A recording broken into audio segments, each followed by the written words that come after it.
Assalamualaikum warahmatullahi wabarakatuh. Alhamdulillahirabbil alamin wassalatu wassalamu ala Rasulillah wa ala alihi wa sahbihi ajma'in. Alhamdulillahirabbil alamin. Bersyukur kepada Allah Subhanahu wa taala. Alhamdulillah kita dapat bersama-sama lagi pada pagi ini bersama-sama dalam insya-Allah dalam sesi tadabbur Al-Quran setiap muka surat. Alhamdulillah hari ini kita daripada Kuala Belait, Brunei Darussalam. Kita akan bersama-sama di muka surat 575 insya-Allah pada hari ini. Hari ini adalah 11 hari bulan Rejab tahun 1442 Hijriah bersamaan dengan 23 hari bulan Februari tahun 2021. Hari ini adalah hari Selasa. Dan hari ini adalah hari kebangsaan negara Brunei Darussalam. Jadi saya ucapkan kepada mereka yang berada di negara Brunei Darussalam untuk sama-sama hari ini kita menyambut hari kebangsaan. Alhamdulillah, setelah mendapat kemerdekaan setelah merdeka daripada penguasaan sebelum daripada ini. Jadi hari ini insya-Allah kita akan bersama-sama di dua surah insya-Allah, iaitu yang pertama sekali di surah Muzammil, dan kemudian selepas daripada itu kita akan bersama-sama di surah Al-Muddathir. Al-Muzammil kita hanya ada satu ayat saja pada hari ini, itu ayat yang ke-20 dan ayatnya agak panjang, dan selepas itu kita akan masuk kepada surah Al-Muddathir dan ayatnya ialah daripada 1 sehingga ayat yang ke-17. Jadi insya-Allah kita bersama-sama, saya akan bacakan sebahagian saja daripada ayat 20 surah Al-Muzammil kerana dia agak panjang. A'udzubillahi minasyaitonirrajim. Bismillahirrahmanirrahim. Inna rabbaka ya'lamu annaka taqumu adna min sulusayil lail wa nisfahu wa sulusahu wa ta'ifatum minal ladzina ma'ak wallahu yuqaddiru al-laila wan nahar. Alima an lam tuhsuh fataba alaikum faqra'u ma tayassara minal Qur'an. Sadaqallahul azim. Itu adalah sebahagian daripada ayat yang ke-20 daripada surah Al-Muzammil. Jadi sebagaimana telah kita sebutkan sebelum daripada ini, bahawa surah Al-Muzammil ini dikatakan oleh sebahagian besar daripada ulama ia terbahagi kepada dua, iaitu sebahagian daripadanya iaitu daripada ayat yang pertama sehingga ayat yang ke-19 ianya adalah diturunkan di Mekah. Tetapi ayat yang ke-20 ini yang kita baca kepada pagi ini adalah merupakan ayat yang diturunkan di Madinah menurut sebahagian daripada ulama. Tapi apa pun, apa yang dapat kita simpulkan daripada pembahagian kedua-dua bentuk ayat ini, iaitu ayat yang satu, ayat yang pertama sehingga yang ke-19, ia menceritakan bahawa kepentingan kepada umat Islam ni, kepada orang Islam, terutama pada masa tersebut dan juga pada masa sekarang lah, iaitu pentingnya untuk mereka ini sembahyang pada waktu malam, iaitu ya ayyuhal muzammil qumil laila illa qalila. Jadi ianya telah dilaksanakan oleh orang-orang yang beriman bermula daripada turunnya ayat ini sehinggalah kepada turunnya ayat yang ke-20 ini. Ayat yang ke-20 pada hari ini yang kita akan baca adalah merupakan dikatakan adalah sebagai menasahkan, iaitu mengubah hukum daripada yang pertama, iaitu yang pertama mewajibkan kepada orang-orang yang beriman, kepada Nabi sallallahu alaihi wasallam of course, dan juga kepada orang beriman supaya menunaikan solat malam. Tapi selepas daripada turunnya ayat ini, ayat yang ke-20 ini, Allah Subhanahu wa taala menyebutkanlah keadaan bagaimana umat Islam ni yang telah melaksanakan segala-galanya itu, dan kemudian mereka ini memang menjadi kesukaran kepada mereka kerana mereka ni suka untuk mengira waktu tersebut kerana Allah Subhanahu Wa Taala meminta kepada mereka supaya ini mereka sembahyang 1/3, 2/3, bahagian separuh, nisf. Jadi pengiraan ini agak sukar terutama pula kerana perubahan musim daripada musim panas ke musim sejuk dan sebagainya. Jadi pengiraan ini dalam keadaan mereka ini tidak mempunyai jam pada waktu itu, dan bahkan kalau kita mempunyai jam juga pada masa ini untuk mengira 1/3, 1/2, 2/3 adalah menjadi satu kesukaran untuk mengingati perkara-perkara tersebut. Jadi Allah Subhanahu Wa Taala mengetahui perkara ini, kerana itulah maka Allah Subhanahu Wa Taala menurut ulama menurunkan ayat ini untuk memberi kemudahan kepada orang-orang yang beriman. Apa Allah Subhanahu Wa Taala kata dalam ayat ini? Jadi insya-Allah kita sama-sama tengok. Ayat yang ke-20 daripada surah Muzammil ini Allah Ta'ala katakan, ya inna rabbaka, sesungguhnya Allah Ta'ala tahu. Jadi memang Allah Ta'ala tahu. Semasa Allah Ta'ala menurunkan ayat yang pertama meminta mereka supaya solat malam pun sebenarnya Allah Ta'ala tahu. Tetapi Allah Ta'ala nak melihat bagaimana pelaksanaan orang-orang yang beriman ini terhadap perintah Allah Subhanahu Wa Ta'ala. Jadi begitulah kita pada hari ini, kita mestilah menunaikan sekadar kemampuan kita kan. Apa yang kita mampu, bahkan dikatakan sebahagian daripada sahabat pada masa tersebut telah menunaikan solat malam ini melebihi daripada apa yang diminta kerana mereka takut mereka tidak melaksanakan apa yang diminta. Jadi Allah Ta'ala kata sini, Allah Ta'ala tahu annaka taqumu adna min sulusayil laili, bahawa kamu wahai Muhammad bangun pada adna min sulusayil laili. Kan adna ni maknanya aqal, maknanya kurang kurang daripada 2/3. Kerana apa? Bukan kerana inginkan kurang, tetapi kadang-kadang kerana tidak dapat memastikan dengan tepat ataupun wanisfahu, ataupun kurang daripada separuh, ataupun wasulusahu, ataupun 1/3. Jadi artinya di sini itu satu bacaan untuk ayat ini, perkataan ini ada dua bacaan sebenarnya sebagaimana yang disebutkan oleh ulama-ulama qiraat, iaitu yang pertamanya min sulusayil laili wa nisfahu. Itu adalah bacaan yang kita bacalah biasanya, tetapi ada juga bacaan lain iaitu apa, wa nisfihi dengan baris di bawah, dan juga wa sulusihi dengan baris di bawah, bukan baris di atas. Kita baca biasanya wa sulusahu, kita baca nisfahu. Jadi adalah perbezaan sedikit memberi pengertiannya, tetapi secara kesimpulannya kita boleh katakan iaitu ulama-ulama memberi makna iaitu para sahabat Nabi SAW tidak dapat mengiralah dengan tepat pada masa itu. Allah Ta'ala kata adna min sulusail, kadang-kadang terkurang daripada 2/3, kadang-kadang terkurang daripada 1/2, kadang-kadang kurang daripada sulus, daripada 1/3. Wa ta'ifatum minal lazina ma'ak, dan juga begitu juga sebahagian, satu kumpulan daripada orang-orang yang bersama dengan kamu, iaitu para sahabat lah. Jadi Allah Subhanahu Wa Taala tahu. Allah Taala kata, Nabi kamu wahai Muhammad, kamu telah menunaikan apa yang diminta oleh Allah, dan begitu juga sebahagian daripada kumpulan orang-orang sahabat ini telah menunaikan bersama-sama dengan kamu.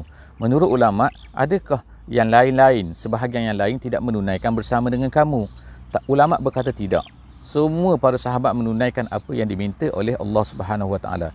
Tetapi cumanya ada sebahagian daripada mereka telah menghadiri ke masjid bersama untuk membuat apa yang dibuat oleh Nabi di dalam masjid. Jadi erti di sini ialah bukan maknanya sebahagian mereka tak sembahyang, tidak, tapi mengatakan bahawa mereka semua sembahyang, tapi ada yang sembahyang di rumah, ada yang sembahyang di masjid dan sebagainya. Jadi wa ta'ifatum minal ladzina ma'ak wallahu yuqaddiru laila wan nahar. Wallahu yuqaddiru al-laila wan nahar. Allah Ta'ala sebutkan sini kan, iaitu yang menentukan siang malam ni, yang menentukan waktunya, timingnya kan, 1/3 semua ni kan. Allah Ta'ala, manusia ni tidak mampu sebenarnya mengira dengan tepat. Sebab tu Allah Ta'ala kata situ, alima allan tuhsuh fataba alaikum. Kamu semua, Allah Ta'ala tahu, kamu semua tak mampu untuk tuhsuh kamu nak berkira. Kira dengan tepat kan waktu-waktu ataupun pembahagian-pembahagian tersebut. Jadi oleh kerana itulah Allah Ta'ala kata, iaitu Allah Ta'ala kata pun fataba alaikum. Oleh kerana tersebutlah maka Allah Ta'ala telah taba alaikum. Taba sini mempunyai dua makna. Yang pertamanya diberikan oleh ulama tafsir, kata taba di sini Allah Ta'ala mengampunkan kamu. Mengampunkan kamu kerana apa? Kerana kesilapan kamu kemungkinannya dalam pengiraan. Kamu kira tak tepat. Jadi oleh kerana pengiraan kamu tidak tepat, maka Allah Ta'ala ampunkan kamu. Tetapi ada setengah ulama lagi memberi makna taba alaikum di sini, artinya ialah Allah Ta'ala telah kembali, iaitu kembali apa? Menarik balik hukum tersebut. Jadi Allah Ta'ala menarik balik hukum tersebut. Faqra'u. Jadi sekarang hukum barunya apa? Faqra'u ma tayassara minal Quran. Bacalah apa yang mudah daripada Quran. Jadi ulama tafsir kebanyakan yang mengatakan faqra'u di sini maksudnya bukan baca, tapi maksudnya ialah sembahyang lah. Kerana apa? Kerana bacaan itu merupakan part yang utama dalam sembahyang, sebagaimana solatul lail, sembahyang malam. Sembahyang malam ni perkara yang besar dalam sembahyang malam ni adalah bacaan tu, qiraat tu, iaitu qiraatul Quran.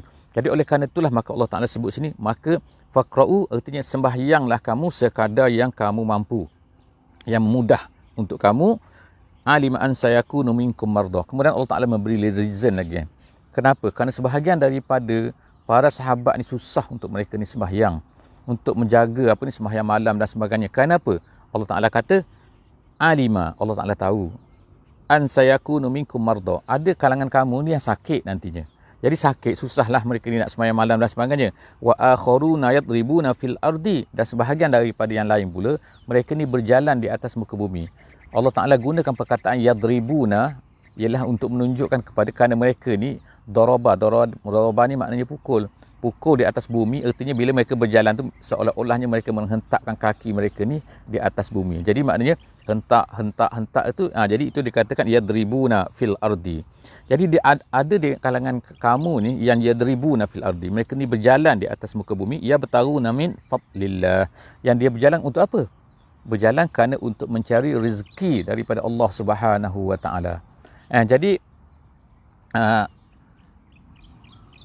Jadi pada masa tu disebutkan itu ialah faqra'u ma tayassara min, Allah Taala sebut yabtaruna fadlan min Allah, yabtaruna min fadlillah, mereka itu mencari kurniaan Allah Subhanahu wa taala, wa akharuna yuqatiluna fi sabilillah. Jadi mereka pada masa itu sebahagian lagi berjalan apa? Untuk berperang di jalan Allah Subhanahu wa taala, iaitu untuk melaksanakan dakwah dan untuk melaksanakan jihad di jalan Allah Subhanahu wa taala, mengembangkan Islam. Jadi oleh kerana itulah maka ada di kalangan mereka yang pergi berniaga mungkinnya, yang pergi berjalan kerana mencari rezeki. Jadi daripada ayat ini para ulama mengatakan bahawa apa? Makna kalau seseorang itu berjalan di atas muka bumi ini kerana untuk mencari rezeki demi untuk kerana permintaan daripada Allah untuk menyara keluarganya dan sebagainya, dia juga akan mendapat pahalanya sebagaimana yang diiktiraf, yang diakui oleh Allah Subhanahu wa taala di dalam ayat ini. Dan seolah-olahnya Allah Taala menyamakan mereka ini seperti berjihad juga, berjalan kerana berjihad. Tetapi sebagaimana kita lihatlah, kita di Nusantara ni, orang-orang yang datang daripada tanah Arab dan juga tanah India, tanah Yaman dan sebagainya, dulu yang mula-mula membawa Islam kepada kita. Mereka ni datang dalam berniaga, membawa barang dagangan mereka, dan kemudian dalam masa yang sama mereka yang telah menyebarkan Islam kepada kita. Jadi kita tengok mereka telah mendapat kedua-dua ini, masya-Allah kan. Mendapat kedua-dua pahala mencari menyebarkan Islam, dan dalam masa yang sama mereka telah berniaga kan untuk mendapat keuntungan mendapat sedikit harta dan untuk memberi manfaat kepada Islam tentunya kan, dan juga untuk memberi manfaat kepada juga ke keluarga mereka kan, untuk menyara keluarga mereka. Jadi Allah Subhanahu Wa Taala sebut ini, Allah Taala tahu kan apa yang berlaku. Oleh kerana itu Allah Taala kata faqra'u ma tayassara min, maka oleh kerana itu bacalah kan. Jadi adalah orang mungkin ada orang katakan, macam mana di masjid tadi kan, yang sembahyang masjid kan saya sebutkan tadi kan, masjid kan. Tapi oleh kerana kebanyakan daripada ulama mengatakan ayat ini adalah Madaniyah, maka masjid yang di mana Nabi sembahyang tu yang pada akhir tu ialah apa? Iaitu di Masjid Nabi lah kan. Sebab di Madinah dah ada masjid kan. Gitu tetapi ada juga kalau yang kata di Mekah tu maknanya bersembahyang di Masjidil Haram lah, iaitu pada masa tu walaupun dipenuhi oleh berhala dan sebagainya, tapi Nabi memang melaksanakan sembahyang pada masa tu di tepi Kaabah tu kan, walaupun ada berhala pada masa tu, bukan menyembah berhala tetapi kepada Allah Subhanahu wa taala. Seterusnya Allah Taala kata, tak habis lagi ayat ni kita ayat ni panjang. Jadi Allah Taala kata faqra'u ma tayassara minhu. Oleh kerana Allah Taala tahu, maka Allah Taala kata sembahyanglah mengikut kemudahan yang kamu ada, yang kamu mampu. Wa aqimus solah, dirikanlah solat. Wa atuz zakah wa aqridullah qardan hasanah. Allah Taala sebut tiga perkara di sini. Itu yang pertama, dirikanlah solat, yang kedua tunaikanlah zakat, dan kemudian berilah hutang kepada Allah. Seolah-olahnya kan, bukan beri hutang, Allah Taala memerlukan hutang kita. Tapi apabila kita ni menginfakkan harta di jalan Allah Subhanahu wa taala, itu artinya apa? Itu artinya bahawa itu artinya kita ni kita telah membelanjakan harta di jalan Allah. Itu artinya kita telah memberi hutang kepada Allah Subhanahu wa taala. Wa ma tuqaddimu li anfusikum min khairin tajiduhu indallah wa khairan wa a'zama ajra. Jadi Allah Taala kata wa ma tuqaddimu, dan apa-apa yang kamu berikan untuk diri kamu. Jadi apa yang kita berikan untuk diri kita tu, kadang-kadang berikan harta, kadang-kadang berikan tenaga, kadang-kadang memberikan apa-apalah kan kepada Islam, kepada apa-apa untuk diri kita, ibadat untuk diri kita, dan juga untuk Islam tu apa-apa yang kita beri. Wa ma tuqaddimu li anfusikum min khairin, apa-apa saja kebaikan yang kamu buat, tajiduhu indallahu wa khairan, kamu akan dapati pahalanya di sisi Allah. Allah Ta'ala akan beri pahala. Allah tak akan sia-siakan apa yang ada tu, apa yang kamu lakukan, wa a'zama ajra, dan Allah Ta'ala akan beri tu, apa yang kamu dapati pada Allah tu lebih besar lagi. Allah Ta'ala gandakan kepada kita kan 10 kali, 700 kali dan berganda-ganda yang kita tak mampu kira. Jadi seterusnya Allah Ta'ala kata, tapi akhirnya Allah Ta'ala kata wastaghfirullah, dan hendaklah kamu istighfarlah kamu kepada Allah Subhanahu Wa Ta'ala, innallaha ghafurur rahim, kerana kemungkinan kita tidak banyak, ada perkara-perkara yang kita lalai, ada perkara-perkara yang kita tak dapat tunaikan hak Allah Subhanahu Wa Ta'ala, maka Allah Ta'ala menyuruh kita untuk beristighfar kepadanya. Jadi alhamdulillah kita telah menghabiskan surah Muzammil pada pagi ini, dan insya-Allah kita akan masuk pula selepas daripada ni surah Muddathir. Surah Al-Muddathir sebagaimana yang telah kita sebutkan sebelum daripada ni dalam pembukaan surah Muzammil, bahawa terdapat sedikit perbezaan di kalangan ulama lah. Adakah ayat yang kedua turun selepas daripada Iqra ni Muddathir ataupun Muzammil? Jadi banyak di kalangan sahabat, banyak di kalangan para ahli ulama tafsir mengatakan Al-Muddathir, tapi ada yang mengatakan Muzammil. Jadi apa pun pandangan ulama, kedua-duanya insya-Allah tidak jauh berbezanya, iaitu kedua-duanya yang surah Muddathir ini dimulakan dengan juga perkara yang sama, iaitu wahai orang yang berselimut, ya ayyuhal muddathir. Muzammil, ya ayyuhal muzammil. Kedua-dua perkataannya adalah berasal daripada mutadaththir ataupun mutazammil. Asal perkataannya adalah mutadaththir. Mutadaththir ni ialah orang yang berselimut juga. Tapi mengikut bahasa Arabnya, oleh kerana mutadaththir ini agak berat disebut, maka diubah tak tu dibuang jadi muddathir. Diubah jadi muddathir. Jadi muddathir ni artinya orang berselimut, adalah seruan daripada Allah Subhanahu Wa Taala kepada Nabi lah, secara khususnya dulunya, dan kemudian kepada kita sekarang lah pada hari ini, iaitu wahai orang yang berselimut. Ayat ini turunnya di Mekah, permulaannya turun di Mekah, dan semua ayat ini adalah turun di Mekah. Berbeza dengan Al-Muzammil, kita kata ada yang Madinah, ada yang Mekah. Jadi apakah perintah Allah Subhanahu Wa Taala di dalam ayat ini? Yang pertamanya, wahai orang yang berselimut. Erti yang berselimut itu, adakah dia tidur, adakah dia takut, adakah itu, terdapat pelbagai pandangan ulama lah. Ada yang mengatakan bahawa Nabi ketakutan kerana melihat Jibril dan sebagainya, jadi dia pun nak berselimut. Jadi walau apa pun makna, tapi ertinya sini ialah wahai orang berselimut, ertinya wahai orang yang bersenang-senang, orang yang tidak mahu melakukan, tak tahu nak buat apa kan, nak buat apa untuk Islam dan sebagainya. Jadi Allah Subhanahu Wa Taala turunkan ayat ini, wahai orang-orang yang berselimut. Apa Allah Ta'ala kata? Perintah datang kepada Allah Subhanahu Wa Taala ialah jangan kamu ni asyik berselimut, jangan kamu asyik ni tak tahu nak buat apa, asyik kamu ni berehat dan sebagainya. Kum, bangun. Bangun untuk apa? Bangun untuk fa'anzir, berilah peringatan. Jadi kalau di sana, ya ayyuhal muzammil qumil laila, bangunlah pada waktu malam untuk qiyam. Sekarang ni bangunlah untuk memberi peringatan. Jadi di sana adalah untuk diri sendiri, iaitu untuk ibadat, menguatkan kita, hubungan kita dengan Allah Subhanahu Wa Taala. Yang muddathir adalah bangunlah untuk menyampaikan Islam ni. Jangan takut maknanya. Wahai orang berselimut, bangun untuk beri peringatan. Maknanya apa yang kamu dapat, apa yang Allah Ta'ala telah berikan kepada kamu, jangan kamu diam, jangan kamu simpan untuk diri sendiri. Simpan untuk diri sendiri hanya guna untuk diri sendiri. Tetapi Islam ini bukan hanya untuk kita sendiri. Islam ini adalah untuk semua manusia kan, untuk kita sampaikan. Jadi seterusnya, ayat yang seterusnya apa? Iaitu untuk apa? Apakah yang perlu kita beri peringatan? Apakah poin-poin dia? Apakah konten dia? Jadi kontennya disebutkan oleh Allah Subhanahu Wa Taala di sini apa? Wa rabbaka fakabbir. Hanya Tuhan engkau, hendaklah engkau fakabbir. Hendaklah engkau besarkan. Maknanya tak boleh besarkan selain daripada Allah. Besarkan berhala, tak boleh. Besarkan patung-patung, tak boleh. Besarkan selain daripada Allah, tak boleh. Hawa nafsu ke dan sebagainya, tak boleh. Semua tu kena tolak tepi, mesti ditolak tepi. Yang hanya boleh dibesarkan hanyalah Allah Ta'ala nombor satu. Allahu Akbar. Jadi warabbaka fakabbir. Kemudian yang ke seterusnya, ayat yang keempat, wasiyabaka fatahhir. Baju kamu, dalam terjemahannya ialah baju kamu hendaklah kamu sucikan. Ulama tafsir terdapat dua pandangan lah tentang perkara ini. Yang pertamanya, makna baju di sini adalah makna hakiki, dia kata.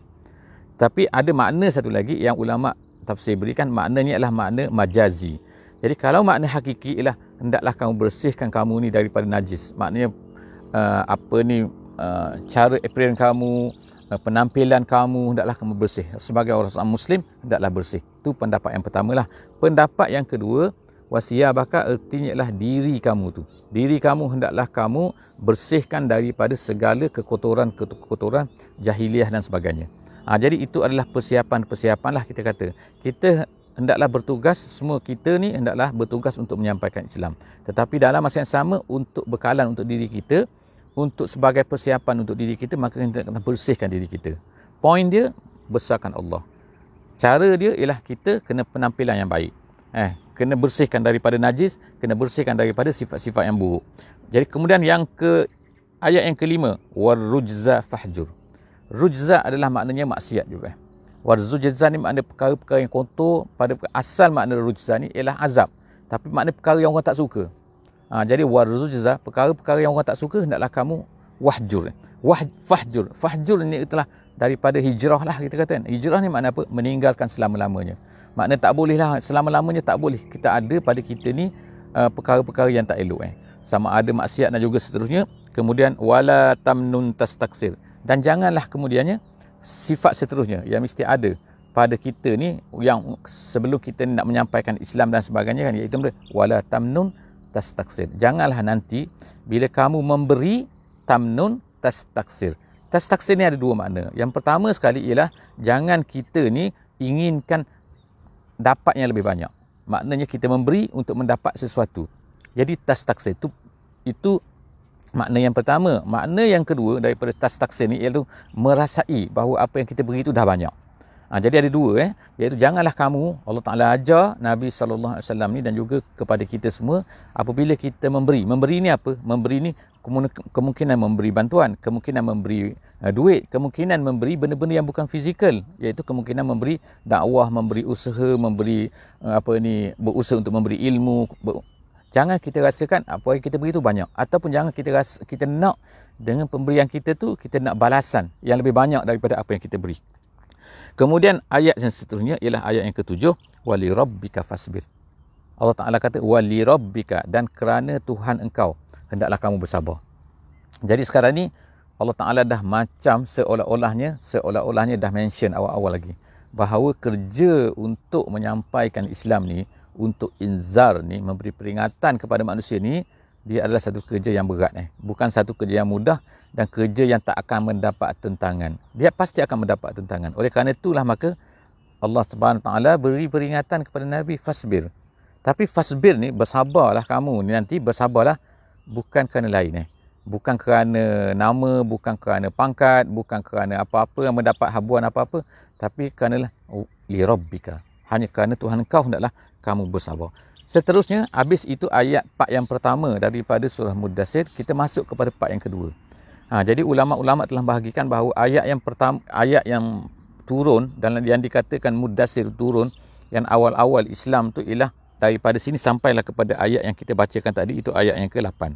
Seterusnya kita tengok sekarang ayat yang ke-9. Dalam ayat yang ke-9 ini, minta maaf ayat yang sampai ayat yang ke-7. Ayat yang ke-8 ini sekarang dia masuk pula kepada part yang kedua daripada surah Muddassir ini, iaitu apa? Turunnya kemudian sedikit selepas daripada itu, iaitu apabila Nabi SAW telah menyampaikan Islam, telah berdakwah secara terang-terangan. Bila berdakwah secara terang-terangan, berlakulah masalah, iaitu tentangan daripada orang-orang yang tak suka kepada Islam ni. Jadi apa yang berlaku? Allah Ta'ala pun sebut faiza nukira fin nakur, apabila telah dikata ditiup sangkakala. An-nakur tu maknanya ialah trompet yang ditiup oleh malaikat tu. Apabila telah ditiup sangkakala itu, dinamakan sangkakala dalam bahasa Melayu ataupun trompet itu, iaitu penandaan hari kiamat. Fazalika yauma izin yaumun asir. Hari itu adalah hari yang sangat sukar. Kenapa sukar? Kerana pada masa itu manusia akan ditanya, manusia akan menghadapi azab dan sebagainya. Jadi Allah Ta'ala namakan hari itu sebagai hari yang sangat-sangat sukar. Alal kafirin ghairu yasir. Kepada orang kafir lagilah dia bukan satu benda yang senang untuk menghadapi hari itu. Zarni. Jadi kemudian Allah Ta'ala gunakan perkataan seterusnya, itu zarni. Zarni ni artinya ialah tinggalkanlah aku. Maksud tinggalkanlah aku ni, biar aku uruskan. Kamu wahai Muhammad teruskan dakwah kamu, teruskan kerja kamu, apa yang disuruh oleh Allah Subhanahu Wa Taala kepada kamu. Sekarang ni masalah orang-orang yang menentang kamu ni, wahai Muhammad, biarkan aku uruskan. Jadi itu maksud zarni. Jadi Allah Taala kata zarni wa man khalaqtu wahida. Biarkan aku uruskan orang-orang yang telah aku ciptakan wahida. Aku buat dia wahida. Wahida itu ada dua makna. Yang pertama maknanya wahida itu ialah satu, itu aku sendiri yang buatnya. Aku sendiri yang menciptakannya. Siapakah nya di sini? Nya ni yang dikatakan ialah Al-Walid bin Al-Mughirah Al-Makhzumi. Nama dia. Iaitu seorang panglima lah. Seorang samsing, seorang penentang. Biasanya kita dengar ni Abu Jahal, Abu Lahab dan sebagainya. Tapi ada lagi di kalangan mereka itu seorang yang bernama Al-Walid ibn Al-Mughirah Al-Makhzumi. Dia ni penentang hebat Nabi. Dan dia ni orang yang sangat-sangat kaya. Dan dia ni seolah-olah macam ketua jugalah di kalangan penjahat-penjahat Mekah yang menentang Nabi SAW ni. Jadi berlaku satu peristiwa tu, iaitu apa? Iaitu mereka ni sekalinya bermusyawarat. Apabila Nabi Muhammad SAW dah menyampaikan Islam di Mekah ni, dah banyak ceramah di Mekah ni kan. Lalu mereka pun berfikirlah, golongan-golongan ni bermusyawaratlah sama mereka, konon-kononnya. Mereka pun carilah satu poin ni, satu perkataan. Apakah perkataan yang boleh dilabelkan kepada Muhammad ni, supaya orang ni benci pada dia, supaya orang ni takut pada dia. Jadi cara ni cara lama kan. Sampai sekarang cara ni masih wujud lagi kan, di mana orang ni melabelkan para da'i, orang bawa Islam dan sebagainya. Jadi mereka pun fikir apakah perkataan yang sesuai. Satu mula-mula mereka kata okeylah kita gunakan syair, Muhammad ni penyair. Lalu ada orang kata tak sesuai. Kemudian ada kata dia ni kahin ni maknanya ahli nujum. Orang kata tak. Lepas tu dia ni adalah majnun, dia ni gila. Ada tak ni. Jadi duk fikir macam itulah, mereka pun bermusyawarat. Jadi sebab itulah Allah Subhanahu Wa Taala ceritakan dalam ayat ini tentang Walid ibn Al-Mughirah Al-Makhzumi. Dia kata apa kan? Jadi Allah Taala kata dia ni zarni wa man khalaqtu wahida. Biarkan orang yang aku ciptakan secara sendirian, maknanya Allah Taala sendiri ciptakan dia. Ataupun pendapat yang kedua mengatakan Allah Taala ciptakan dia dulunya ketika dia ni dilahirkan, dia ni seorang-seorang diri. Wa ja'altu lahu malam mamduda. Kemudian aku jadikan pada dia ni dapat harta yang banyak. Memang dia ni adalah orang yang paling banyak hartanya di Mekah. Kemudian tu wa banina syuhuda. Kemudian dia ada anak-anak yang syuhud. Syuhud ni makna wujud mana. Bukannya anak mati, tapi tak, anak tu memang ada depan dia. Anak dia dikatakan ialah 13 orang. Dan semua anak-anak dia ni ialah menjadi kepala-kepala syirik lah, kecuali 3 orang saja yang masuk Islam selepas daripada tu. Kemudian Allah Ta'ala kata wa mahattu lahu tamhida. Dan Allah Ta'ala mudahkan bagi dia untuk mendapat harta kan. Maknanya dia dapat harta dengan mudah, dia dapat kerja dengan, dia dapat kuasa dengan mudah dan sebagainya. Kemudian summayat ma'wan azid, tak cukup lagi, dia nak lagi, dia tamak lagi, an azid, dia nak tambah lagi. Dah banyak harta, dah banyak anak, dia nak tambah lagi. Kumpulan dia, geng dia. Kalla, Allah Ta'ala kata kalla. Kalla ni artinya ialah sekali-kali tidak. Apa artinya sekali-kali tidak sini? Artinya ialah Allah Ta'ala tak akan beri lagi. Cukup dah. Allah Ta'ala dah beri banyak pada dia. Innahu kana liayatina anida. Kenapa Allah Ta'ala tak nak beri pada dia? Kerana dia ni mendustai. Dia ni menentang ayat-ayat kami. Sa'urhikuhu sa'uda. Allah Ta'ala kata, kami akan seksa dia dengan seksa yang sangat berat. Sa'uda ni asal maknanya sa'urhikuhu ni, kami akan beratkan dia dengan sa'uda. Sa'uda tu lah yang meningkat naik. Jadi kalau kita lah dalam bahasa, dalam biasanya kalau kita ni nak menaiki bukit dan sebagainya, menaik ke atas kan, dia akan sesak nafas kan, dia akan susah kan. Jadi Allah Ta'ala gunakan perkataan tu untuk menunjukkan apa yang dikenakan kepada dia, iaitu dia akan merasai berat untuk naik. Jadi makna penyiksaan yang akan dikenakan, dia akan menyebabkan dia tu tercungak-cungak, menyusahkan, menyakitkan dia atas balasan yang telah dia buat tu. Jadi Allah Ta'ala kata stop, tak nak beri dah. Apakah terjadi selepas daripada itu? InsyaAllah kita jumpa lagi, InsyaAllah dalam muka surat 576 di dalam sesi yang seterusnya, insya-Allah.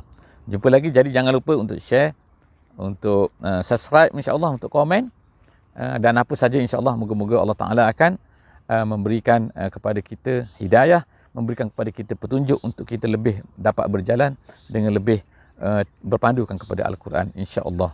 Aku qouli hadza wa astaghfirullahal azim li wa lakum. Wassalamualaikum warahmatullahi wabarakatuh.